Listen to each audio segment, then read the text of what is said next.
Mr. President, thank you for joining us. We're here at the 3rd annual CGI America. You're working with business and political leaders to find ways to create economic growth right now. What's a commitment that you're really excited about that you've had happen here? We had this year a new commitment from a number of Native American tribes to join together to pool their resources to generate electricity from wind, feed it into the grid, and earn money for the tribes. The reason this is important to me is that most people don't know it, but the poorest Americans are still Native Americans who live on tribal lands without access to casinos. And all of those, at least west of the Mississippi, have enormous capacity to generate solar and wind energy, but they haven't been able to organize themselves so that they can guarantee a cash flow stream that would enable them then to use the cash to invest in their areas and diversify their economies. So this is really the first big commitment we've had that I think has the promise to help people that live on tribal lands actually use their capacity to generate, in this case, wind energy, to diversify their own economies and build a different future for themselves. I think that's really important.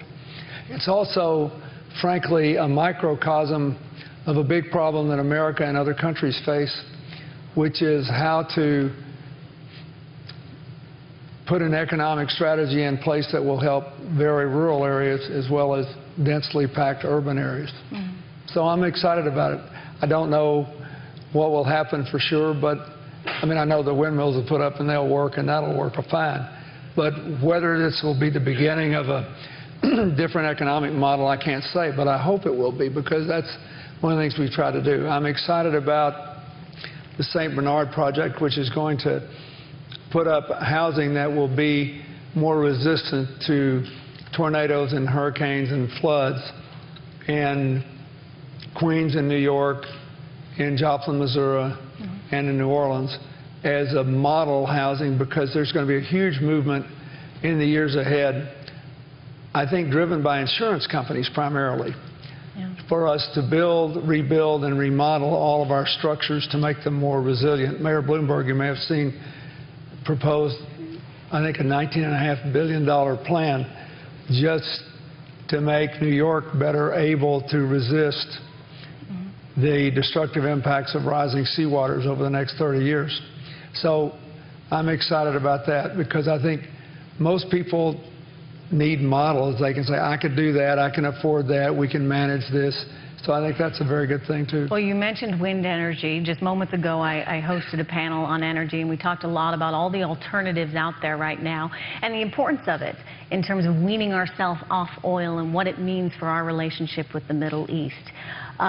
What are your thoughts on Syria right now? And given the news of chemical weapons that we just learned about, do you think that we need to be involved there? What would you advise?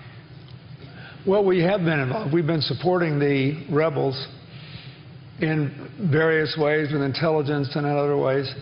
And the White House announced today that they, because of the chemical weapons discovery, and I think because of the more overt and aggressive involvement of Iran and the troops they support from Hezbollah, mostly coming out of Lebanon, that they're going to do more. And I think that it's not clear yet exactly who will do what, partly because the president wants to talk to the other people in the G8 about it, which I think is a good thing. And they're going to meet in the next few days in Ireland. And also because the logistics of getting weapons into the area are somewhat complicated and risky. So, for example, if they decide to take them in through Jordan, they've got to secure the site. The Jordanians are already vulnerable enough because they have hundreds of thousands of Syrian refugees there. But I think on balance, that's the right thing to do. I don't think that we should send troops there, but I don't think we should stay where we are. I think we should do more, because... When you say do more? Well, I think General Idris asked for a very specific set of weapons, and the United States supports him It's one of the rebel leaders we have supported and feel good about. The administration announced they were going to send more weapons today. So I don't know enough about the details to go beyond that, except I think that if you look at what's going on, you've got Iran trying to dominate the region. You've got Iran trying to inflame the Sunni-Shia rift instead of trying to work out arrangements where it can be managed. And you've got this internal conflict in Syria, which may make it like Lebanon was in the 1970s for an unlimited period of time. And it destabilizes Lebanon. When the Lebanese, those of us who are old enough to remember how Lebanon was all torn up in the 70s, when they resolved it, they have a constitution in Lebanon that I think we ought to talk about. Because one of the things that we're all concerned about in the Arab Spring is that, okay, we get an election and the people with the most votes win, and then nothing else about democracy is guaranteed. Elections are more than majority rule. It's minority rights, shared decision-making, protection of individual rights, the rule of law. It takes sometimes a very long time to get that. It took us a long time. It took us a long time to eliminate slavery, a long time to give women the vote, a long time to get rid of the last vestiges of racial discrimination. But in the modern world, the only way to short circuit is if you live in a complex society like Lebanon, Syria, or Iraq, is to ensure that everybody can participate in government. So in the Lebanese system, you typically have a Sunni prime minister, a Shia speaker of the legislature, and a Christian president.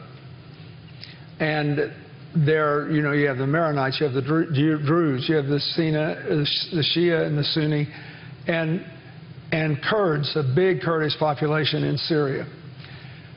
So I don't think we can afford not to at least be on the side of the angels here, that we want all these people to be treated right, and we want an end to a government that has been responsible now for about 90,000 deaths. So I think that I feel good about the announcement, and I think we should wait and see what the details are. You all will get it all. You'll figure it out. But the administration is right to be a little circumspect about how they're going to get these weapons in and what they're going to do.